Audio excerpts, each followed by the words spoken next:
આકાશવાણીનું અમદાવાદ વડોદરા કેન્દ્ર. નમસ્કાર. પ્રસ્તુત છે અત્યારના મુખ્ય સમાચાર.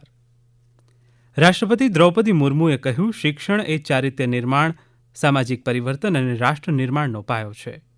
પ્રધાનમંત્રી નરેન્દ્ર મોદીના વીડિયોને ફેસબુક પરથી હંગામી ધોરણે દૂર કરવા અંગે મેટા અધિકારીઓ સાથે સંસદીય સ્થાયી સમિતિએ ચર્ચા કરી.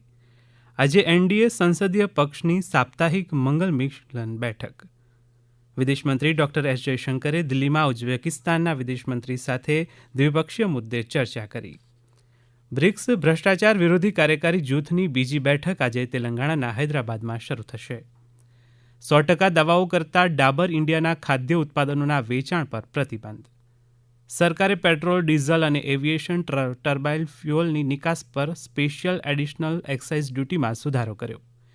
અરુણાચલ પ્રદેશનું ગ્લાવ તળાવ ભારતના 101માં રામસર સ્થળ તરીકે જાહેર કરાયું. જમ્મુ અને કાશ્મીરમાં વાદળ ફાટવાની 35 ઘટનાઓમાં 31ના મોત. માર્ગ પરિવહન મંત્રાલય દ્વારા કટોકટી તબીબી સંભાળ માટે દ્વિચક્રી રોડ એમ્બ્યુલન્સ લાવવા કેન્દ્રીય મોટર વાહન નિયમો 1989માં સુધારાનો પ્રસ્તાવ. નિપુણ ગુજરાત અભિયાન હેઠળ આજથી શાળાઓમાં રાજ્યવ્યાપી બેઝલાઇન સર્વેનો પ્રારંભ. 8મી સપ્ટેમ્બરથી શરૂ થનારા વિધાનસભાના ચોમાસુ સત્રમાં જમીન ટુકડા ધારામાં સુધારા સહિતના મહત્વપૂર્ણ સુધારા વિધેયકો રજૂ થશે.